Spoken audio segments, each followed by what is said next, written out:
Good morning students. बेटा आज rainy day है, इसलिए लाइट की उचित व्यवस्था नहीं है।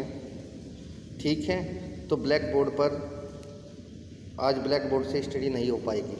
आज बेटा इसी वीडियो से आपको पढ़ना है। क्लियर है? थोड़ा मन लगा के पढ़िए। हमारा जो चैप्टर है वो है मेटल्स एंड नॉन मेटल्स। हमने सबसे पहले इसमें आपको मेटल्स के बारे में बताया था। क्लियर बात है बेटा? मेटल्स की डेफिनेशन बताई थी, मेटल्स की फिजिकल प्रॉपर्टीज बताई थी, मेटल्स की केमिकल प्रॉपर्टीज बताई थी। अगर किसी बच्चे को उसमें कोई प्रॉब्लम है तो बेटा मैसेज करके या कॉल करके आप डिस्कस ज़रूर कर लें। ठीक है, आज हमने जो टॉपिक उठाया है वो है नॉन मेटल्स। तो आज हम नॉन मेटल्स की स्टडी करेंगे। ठीक है, तो नॉन मेटल्स क्या है बेटा?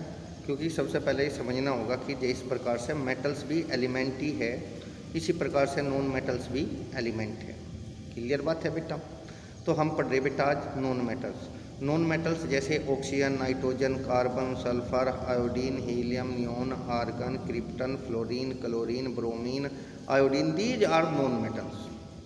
ठीक, लेकिन बेटा वही बात है, नॉन मेटल्स क्या होती है? जिस प्रकार से मेटल्स में इलेक्ट्रॉन लॉस करके पॉजिटिव आयंस बनाने की टेंडेंसी होती है, उसी प्रकार से कुछ ऐसे एलिमेंट्स होते हैं जो इलेक्ट्रॉन गेन करके निगेटिव आयंस बनाने की टेंडेंसी रखते हैं। तो ऐसे एलिमेंट्स को कहा गया है नॉन मेटल्स।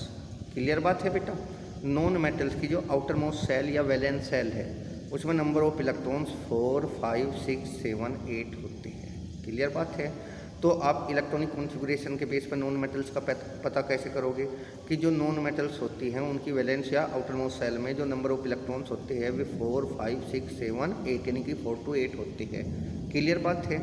ये जो नॉन मेटल्स होती है ये इलेक्ट्रोनेगेटिव इन नेचर कहलाती है, because they have the tendency to make the negative ion by gaining the electron और इलेक्ट्रॉन्स। क्लियर बात है? क्योंकि ये इलेक्ट्रॉन या इलेक्ट्रॉन्स को गेन करके नेगेटिव आयन बनाने की टेंडेंसी रखते हैं। क्लियर है? इसलिए इनको कहा गया इलेक्ट्रोनेगेटिव इन नेचर। तो मेटल्स क्या हुई थी? Electropositive in nature. Non metals क्या है? Electronegative in nature.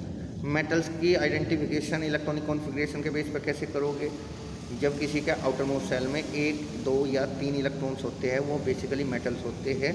हाइड्रोजन और हीलियम इसमें एक्सेप्शन है। लेकिन अगर किसी के आउटर मोस्ट सेल में 4 से 8 इलेक्ट्रॉन होते हैं, 4 to 8 इलेक्ट्रॉन्स होते हैं, तो वे क्या होती है बेटा? नॉन मेटल्स होती है। क्लियर बात है? अब हम बात करते हैं physical properties of non metals. ठीक, सबसे पहले आती है फिजिकल स्टेट। फिजिकल स्टेट का मतलब है कि वे सॉलिड, लिक्विड या गैस कौन सी स्टेट में एग्जिस्ट करते हैं। मैंने बेटा आपको बताया था मेटल सॉलिड होती है, आपको बताया था बेटा।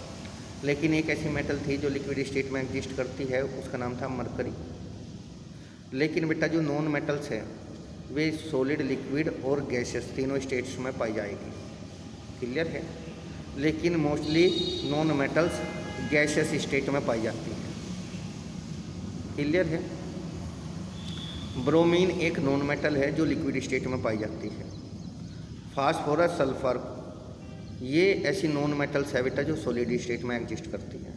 तो इसका मतलब नॉन मेटल्स तीनों स्टेट्स में, सॉलिड, लिक्विड और गैसियस स्टेट्स में एग्जिस्ट करती है।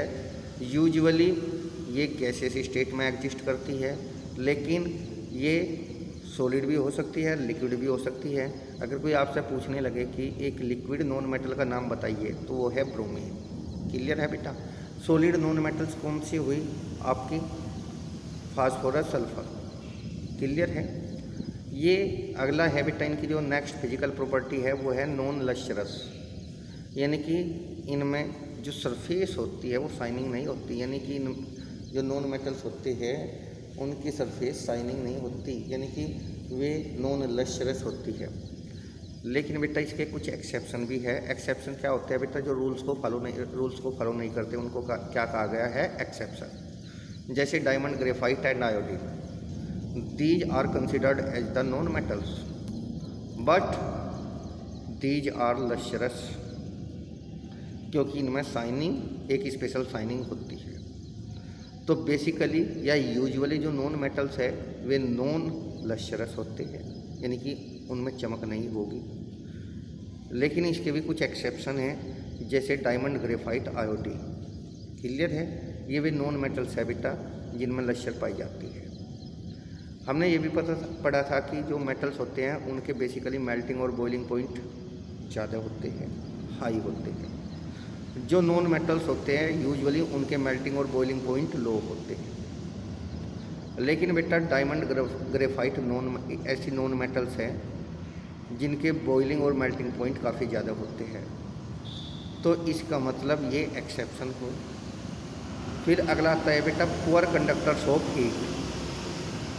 पुअर कंडक्टर्स ऑफ हीट, इनमें जो नॉन मेटल्स है हीट ट्रांसमिशन नहीं होता, यानी कि हीट एक जगह से दूसरी जगह पर नहीं प्रॉपर वे में नहीं पहुंच पाती।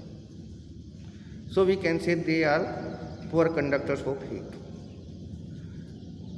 ठीक जिस प्रकार से ये हीट के पुअर कंडक्टर है उसी प्रकार से इनमें इलेक्ट्रिसिटी भी पास नहीं की जा सकती। So we can say non metals are usually poor conductor of electricity. लेकिन बेटा इसका एक एक्सेप्शन है जो अक्सर बोर्ड में पूछा जाता है, ग्रेफाइट। आपको पता ग्रेफाइट कार्बन का बना हुआ होता है, डायमंड भी कार्बन का बना हुआ होता है। ठीक, कार्बन की आउटर मोस्ट शेल में 4 इलेक्ट्रॉन्स होते हैं। क्लियर है। डायमंड में एक कार्बन 4 कार्बन से जुड़ा हुआ होता है, जिसकी वजह से उसके पास कोई भी फ्री इलेक्ट्रॉन नहीं होगा। लेकिन अगर हम ग्रेफाइट की बात करते हैं तो ग्रेफाइट में एक कार्बन एटम 3 कार्बन एटम से जुड़ा हुआ होता है। इसका मतलब उसकी वैलेंस शेल में तो 4 इलेक्ट्रॉन्स होते हैं, लेकिन वो कितने कार्बन से जुड़ा हुआ है? 3 से। तो इसका मतलब ग्रेफाइट में हर कार्बन के पास एक फ्री इलेक्ट्रॉन होता है। और हमें पता बेटा फ्री इलेक्ट्रॉन इलेक्ट्रिसिटी के लिए रेस्पॉन्सिबल है। So we can say graphite is the exception, is an exception and it is a good conductor of electricity. Clear बात है। तो कौन सी नॉन मेटल ऐसी जो इलेक्ट्रिसिटी की गुड कंडक्टर है? ग्रेफाइट। रीजन क्या है बेटा? क्योंकि ग्रेफाइट में हर कार्बन के पास एक फ्री इलेक्ट्रॉन होता है। ठीक, अब बेटा हम आगे की तरफ बढ़ते हैं। क्लियर है। अब देखिएगा बेटा, जो अगली फिजिकल प्रॉपर्टी है वो है नॉन मैलिएबल।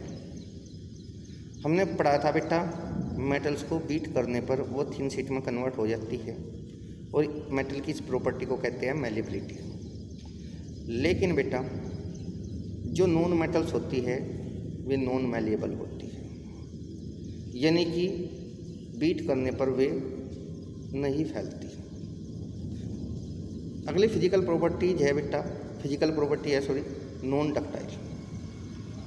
मैंने पढ़ा था बेटा कि मेटल्स आर डक्टाइल क्योंकि उनसे वायर ड्रा किए जा सकते हैं, लेकिन नॉन मेटल से वायर ड्रा नहीं किए जा सकते।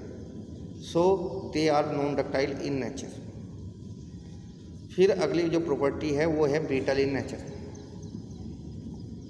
जो नॉन मेटल्स होती है बच्चों वो नेचर में ब्रिटल होती है। ब्रिटल का मतलब चोट करने पर या उसे बीट करने पर स्मॉल पीसेज में ब्रेक डाउन हो जाना। जैसे बेटा कोल है, कोयला। ठीक, ये एक नॉन मेटल है क्योंकि ये एक्चुअल में इसमें कार्बन प्रेजेंट होता है। तो जब आप कोल पर चोट करते हो या उसे बीट करते हो तो वो स्मॉल पीसेज में टूट जाता है। तो जो चोट करने पर स्मॉल पीसेज में टूट जाते हैं उनको कहा जाता है ब्रिटल इन नेचर। तो जो मेटल्स होती है वे तो आपकी मैलिएबल इन नेचर होती है, बीट करने पर भी फैल जाती है। लेकिन जो आपकी नॉन मेटल्स होती है बच्चों वे ब्रिटल होती है, यानी कि चोट करने पर स्मॉल पीसेज में ब्रेक डाउन हो जाती है। फिर अगली इसकी प्रॉपर्टी है एलोट्रोपी। एलोट्रोपी क्या होती है बच्चों? पहले एलोट्रोपी को समझिए। जब कोई एलिमेंट एक से ज़्यादा डिफरेंट फॉर्म में एग्जिस्ट करता है, एक से ज़्यादा डिफरेंट फॉर्म में पाया जाता है, जिनकी फिजिकल प्रॉपर्टीज डिफरेंट होती है लेकिन केमिकल प्रॉपर्टीज सेम होती है, तो उन डिफरेंट फॉर्म्स को उस एलिमेंट की एलोट्रोपिक फॉर्म्स कहा जाता है। क्लियर है। तो एलोट्रोप्स क्या हुए? Different forms of same element. ठीक, जिनकी physical properties different but chemical properties same होती है। तो एक ही एलिमेंट की वे डिफरेंट फॉर्म्स जिनकी फिजिकल प्रॉपर्टीज डिफरेंट होती है लेकिन केमिकल प्रॉपर्टीज सेम होती है, उन्हें कहा जाता है उस एलिमेंट की एलोट्रोपिक फॉर्म। जैसे बेटा कार्बन है, कार्बन एक नॉन मेटल है लेकिन वो दो डिफरेंट एलोट्रोपिक फॉर्म में एग्जिस्ट करते हैं, डायमंड एंड ग्रेफाइट। आपने डायमंड भी देखा होगा या नेट से देख लेना बेटा, और ग्रेफाइट जो पेंसिल के अंदर पाया जाता है। देखने में दोनों अलग अलग लगते हैं, इसका मतलब उनकी फिजिकल प्रॉपर्टीज अलग अलग है, लेकिन बेटा उनकी केमिकल प्रॉपर्टीज सेम है। कैसे पता करोगे उनकी केमिकल प्रॉपर्टीज सेम है? चाहे आप डायमंड को जलाइए चाहे आप ग्रेफाइट को जलाइए, दोनों से CO2 गैस निकलती है, और दोनों से CO2 गैस कब निकलेगी? जब दोनों में कार्बन प्रेजेंट होता है। तो इसका मतलब diamond and graphite both are the allotropic forms of the carbon. ठीक, they have different physical properties but same chemical properties. इसी प्रकार से आप फास्फोरस का एग्जाम्पल लीजिएगा। फास्फोरस भी एक नॉन मेटल है, ये 3 डिफरेंट एलोट्रोपिक फॉर्म्स में एग्जिस्ट करती है। ये वाइट भी हो सकता है, ब्लैक भी हो सकता है, रेड भी हो सकता है। ठीक, तो इसका मतलब जो फास्फोरस है 3 डिफरेंट फॉर्म्स में एग्जिस्ट करता है। अगर उनकी कलर की बात करें तो वाइट, ब्लैक और red. So we can say the physical properties of the 3 different forms of phosphorus are different but chemical properties are same. तो इसका मतलब क्या हुआ कि कुछ नॉन मेटल ऐसी होती है, सभी नहीं, जो एलोट्रोपी शो करती है, यानी कि जिनकी एक से ज़्यादा फॉर्म होती है और उन फॉर्म की फिजिकल प्रॉपर्टीज अलग अलग लेकिन केमिकल प्रॉपर्टीज सेम होती है। क्लियर है बच्चों? इतना आपको पढ़ना है। ओके बेटा।